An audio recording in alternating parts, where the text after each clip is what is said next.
everybody, it's Preacher, and we're looking at the Holy Paladin gameplay today. We're going to be rocking, apparently, an Alkdoon. There's much opportunity here for things to go wrong, which is always nice. I like doing these things in total random, as I think it represents most of what players will take part in. Not everybody gets to do everything in guildies, and therefore feel a little bit stressed out, like guildies have all the fun. But I'm here to show you that you can, and you will absolutely do fine, depending on whoever is in your group. As we always assume, we don't know if that's the case. It's nothing disparaging that everybody in our group is absolutely terrible. If you assume everybody's terrible, especially your tank, who I actually presume by that leap that he's not. I seriously pick up on things that, yeah, if you're going to leap just to here, yeah, I'm okay with that. But he does have a bulwark, which kind of magnifies the intensity that this troll is good. But then again, we have to bear in mind that it is a female troll, so we'll see how this plays out. We're going to kick off with the Sacred Shield playstyle. What you're going to notice is if I set up... See, I worry about our rogue. I do. I'm putting it out there right now. I worry about our mass stealthing rogue moving down this corridor, but we'll see how this goes. We're going to be using the Sacred Shield playstyle for like the first 50% of the dungeon or so, and then we're going to swap over to the Eternal Flame style. And hopefully that's going to be beneficial to us, and we should be able to see everything going on. So, we're going to put our beacon on the tank. Beacon the tank, and after that, have our stealth. Yes, Mr. Rogue, you can have a beacon as well. Get those Sacred Shields ticking. Sacred Shields up. Holy Shocks rocking and rolling. A little Holy Prism for the ladies there. Nice. And you can see this is a situation where we're going to be using much more Light of Dawn and keeping things rocking and rolling. Sacred Shield for you. Light of Dawn. A nice Holy Prism. Boom, boom, boom. And the Holy Prism, the reason we use way more Light of Dawn while we're in this spec is purely for the simple fact that it transfers so much healing via beacon, yeah? And that's generally the purpose of it. Keep those wonderful, wonderful Sacred Shields ticking. And you can see the beacon healing there. So nice. Holy Shocks and Holy Lights all over the place. It's only a trash pack, but you get the idea. Let's watch what happens here. Let's see what happens on this fight. This fight is going to be very telling. As a healer, in a jokey way, yes, and in a serious way. We predict what's going to happen here is the big AoE. Yeah, the big AoE is bound to happen. Who's going to move? Can't life grip. Can't do any of that stuff. So we're going to see a lot of things. Will our rogue decide to do it? Will our tank ever decide to pull? Go! You have bulwark. Don't make me look like a noob. Prove the bulwark's intensity. And off we go. So good. So we're going to save our Avenging Wrath and Holy Prism for the big AoE. There should be nothing else. I'm going to spread out here to try and let the DPS move as little as possible. I think that's always a consideration of every good healer, is to make sure the DPS has to move as little as possible. Yeah, you should be taking care of your DPS. After all, those are the guys who are going to kill things for you. You know, those are the important ones. Ooh, there you go. See, DPS didn't have to move. Glory. There's something really horrific to me when I play my ranged characters about a healer who stands right next to me. So there's the Holy Shield. Let's see what our rogue does here. If he sticks around... okay, wasn't ideal by any means, but there you go. But we'll get a Light of Dawn going and we should be fine. We're all good. We're all good.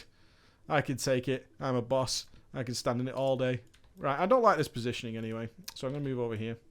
Not too worried about killing myself here. It should be fine. What is our priest up to? See, you're teasing me for a beacon, sir. You are definitely asking for some kind of beacon. So, Holy Prism for you. No, don't move it. Leave it there. Whee! Leave it there. I like it. I like it.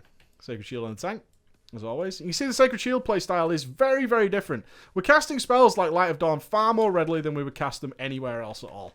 And that's good. I mean, I'm not the best healer by any means, but the playstyle is very, very, very interesting to see it change around. Let's move around. I want to give that rogue a Blessing of Sacrifice, but it's just not going to happen. And that's really making me quite sad. Right, spread out again. Again, always considering what the DPS are doing. If you can make the life of a DPS easier, I mean, I'm not saying that because I play DPS, but it's something that you should always consider. Is that if you have the opportunity to move, I'm not going to be stressed on healing here by any means. Then you should be doing something to make yourself more useful. Even though it's a minor thing if people have to move, but I absolutely fucking adore little tricks and little playstyle things. It just shows that you're thinking about it.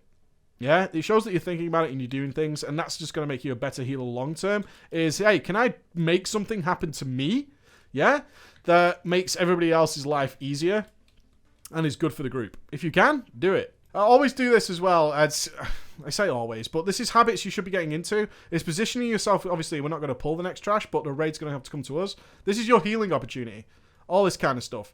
And instead of waiting for the fight to end, you know, them healers, right? Fucking hell. I'm going on a rage. But the healers who, you know, they wait for the pack to be over, and then they like loot stuff, and they're mooching around. Post Bro's got your back. You don't need to be looting everything, right? Everyone hating on Post Bro, but Post Bro has your back. And you could just get into a position. Freedom for me, freedom for him. Go, go, go. Freedom for everybody. Sacred Shield on the Rogue. This is a little bit more melee intensive. I'm going to whisper this. No, I mean, the Rogue's DPS is nice. I don't know. I feel sort of weird favoritism towards the Rogue. But those healers who dawdle around in between packs instead of like, this is the time. It's like 4% left. Get in position. Get ready. I don't need the heat. I don't need to drink right now. But you should always be ready for your tank to move on to the next pack is what I'm trying to say. Even in raids. And this isn't something for like 5-man specific. Even in raids, you should be doing that. So my positioning now, always considering your positioning, is just to get to a place where I think the bubble will spawn. That means I have to move the least, and anybody dawdling in the bubble will no doubt get faster heals from me because of that. There's the debuff. Dispel that. Ah, see? Landed in it. Yay. What's the Rogue doing? Is he staying in? I'm going to give him a Blessing of Sacrifice. Or Hand of Sacrifice. My god, I'm still one of those guys. And a Sacred Shield. Easy. Nice and easy. Everyone's healed up. Cool. The next little bit of burst damage. Oh, let's dispel that. The next little bit of burst damage is going to be a Holy Prism. So, like now. There we go. Ooh, another debuff. Cool down. Cool down. There's the dispel. Nice. Adds incoming. No worries. Make sure the Sacred Shield's nice and refreshed, and everybody should probably take damage. Dispel this. Light of Dawn in this situation. Remember, Light of Dawn far more effective here. And we can use an Avenging Wrath just to prop up our healing that little bit. Get a spell going. I don't need to dispel myself. I'm fine. Holy Prism. Keeping the heals rocking and rolling. A Light of Dawn just to transfer some beacon. Dispel that. And Dispel just obviously makes life just incredibly easy. All the time. Moving to here. Do. Oh, she's dead. Lovely jubbly. Lovely jubbly. Nice and easy. Give me some loots. Nope. Denied! Moving on. So I think it's time to switch to Eternal Flame. So that's that playstyle. You can see way more Light of Dawns when people have got way less health. Even when it doesn't feel absolutely necessary. That's already automatically changed. So now we're going to be playing the Light of Dawn playstyle. Now this playstyle heavily involves simply making sure Light of Dawn is on as many people as possible. And we can use things like 1-point Light of Dawns and all that kind of stuff. And our Holy Shock has become not more effective. You should be using a Holy Shock on cooldown anyway. You should have some accurate way of tracking it. But Light of Eternal Flame is now our go-to. We're getting the hots ticking. Now you can see the way my grid has automatically changed to show me who's got an Eternal Flame and what they're doing. So you should configure that in some fashion to see the Eternal Flames. We're going to be aiming to keep Eternal Flame up 100% of the time in our tank. But as Eternal Flame is so powerful, we now use way less Light of Dawns. And you'll also notice I haven't used a single Holy Radiance, despite any AoE damage. Honestly, I find this playstyle a little bit weaker, way less fun than other playstyles of than the Sacred Shield playstyle.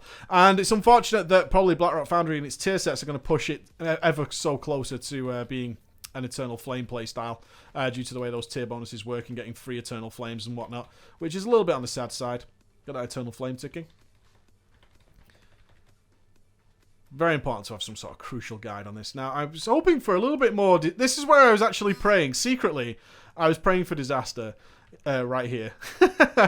I'm sure you guys have all been here where the tank's like, la la la la la, let's pull all the things and does no interrupts. You know that tank. That guy does absolutely nothing other than like Thunderclap or whatever, but still pulls all the things. I love that guy. You can have a Hodge.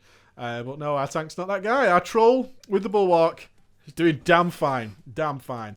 And also bear in mind that there's times to pool Holy Power for a big burst. This will happen on the next boss fight. So we're thinking about the next boss fight. As a healer, it's important that we understand how this fight works. So what do we expect in the next boss fight? Well, I predict there's not much in the way of interrupts going on. Just the Rogue. There you go. So no interrupts from anywhere else. So what I expect to see is a rather nasty second phase, but the DPS will be high enough to make the other phase not really be another phase of ad spawns. So I'm going to position myself in such a way to try and reach everybody, but I'm predicting I'm predicting that there will just be random bursts of damage from Fell Blast. And now I've got to try and prevent as much of that as possible with some Hodges and get near one and interrupt while still being in range of the tank. So that's the kind of things you need to be thinking about. Where do I want to be? Where do I want to be stood? All that kind of stuff. How can I counter this? So up he goes. Nice. So we're watching, and now most people go for the first one. So that's the Fell Guard. And you can see the other green circle there is where the next wild cackler will go. So I'm going to go to this one. Yeah? Interrupt it. Try and bring it over then. If we can help a little bit. That's nice. Oh, I like that. Right, where's the next one? And I'm saving my holy power here. I really am. I'm just saving it. I'm saving it just for those occasions where people will get randomly bursted. It doesn't look like it's going to happen, but we were ready for it. So we can now throw out a couple of Eternal Flames. We've no doubt got people radiating off each other. Yep, it's the Shadow Priest. That's fine. We knew that was going to happen, so no big deal. DPS might not be enough. We might get a second ad phase, so something to bear in mind. I've used my wings now just to top people up. I'm going to get the next Eternal Flame rocket on there. There's Curtain of Flame on me. I'm pretty sure I'm not hitting anybody. That's cool. A little hot on me. I would have preferred to use a weaker Eternal Flame on myself there, as it's not that much damage, but such is life. What are you going to do? I had the Holy Power there, and I needed to put it on myself. There we go. Keep the Eternal Flame rocking on the tank. Yeah, it looks like we're probably going to get another phase. Curtain of Flame on me again. Make sure I'm not stood near anyone. No, I'm good. And it died. There we go. Went as predicted. That's absolutely cool. No problem there at all. Now, I would say that some people might ask about my add-ons, and I think this is an important note to make in all the healer content that I make, is that I actually dislike this UI for healing. It's not efficient at all. I would prefer my grid to be in the middle. But as I don't heal on a permanent raiding basis, I'm not really going to change it. No, I probably should, but I'm not going to. So, yeah, that's the thing. If you do think my UI is cool for healing in any way, I know most of you won't, but some people might, is that I don't like it at all. This is not how I would have my usual healing setup. All good. Off to the boss. So I'll go on. Now, I'm thinking about this boss. Obviously, not sure what he's going to transfer into in the last phase, but what we do know is if we get things like Seed of Corruption, we're going to need to be ready with some real bursty healing and get some Eternal Flames rocking on people. That's when we'll be using our Avenging Wrath, that's for damn sure. We're going to have the thing being kited, I would imagine. I'm kind of hoping it's on the Warlock. I've no issues with our Shadow Priest, actually. I think he's absolutely fine. So either way will be fine for me. But I am going to be able to drop a stun on that and help that guy out a little bit. And I'm going to take it nice and easy in the opening of the fight until we can figure out what's going on. So, John's going to take this opportunity to move away from the Shadow Priest. Yep, it's on the Warlock. That's cool. Get rid of that corruption. And I'm going to stun it there. There you go, get stunned. And start the DRs now. Oh, he's still kiting though. You're kiting at me. Okay. Interesting. No worries. I'm going to move on to this side. There goes the fixate again. I wonder what... I'm curious more than anything. If I can... What happens if you hop him? I don't think it's necessary, though. He's kiting. He knows what to do. Hand of Freedom on myself there. Just to keep my movement working. There we go. Dispel that corruption. Got Fist of Justice. Demonic Leap. This is where Speed of Light comes in. Speed of Light. Hodge the ad. Nice. Another Hand of Freedom on myself. Always paying attention to where you stood, guys. It's so crucially important. Yeah, he's got Doom on himself, so get that Eternal Flame ticking. Out of range right now of the Warlock. I'm just slightly concerned that he might get caught. Yep. I used the Holy Prism there, as the Demonic Leap was on the melee, and nobody moved. That's okay. Chaos Wave on me. Try and move it away. There we go. Nice and easy. Nice and easy. And you can see just with proper control, just managing the fight. It's so simple. So simple. Again on the melee. So, Holy Prism back up on that. Now, Holy Prism lines up really nicely with the Chaos Wave on the melee. And that's the end of the fight with no worries. Didn't go below fucking anything in mana. And that's the kind of playstyle you're going for. Relax, just planning. You can see how much of your playstyle is devoted to what do I have to heal and why? What's going to happen here that I need to be ready with? And after that's happened, you're in a glorious state of affairs, guys. Once you get used to just managing what's going to happen, you've got such an easy life ahead of you. I hope that helps you out. All right, guys, take it easy. Bye-bye.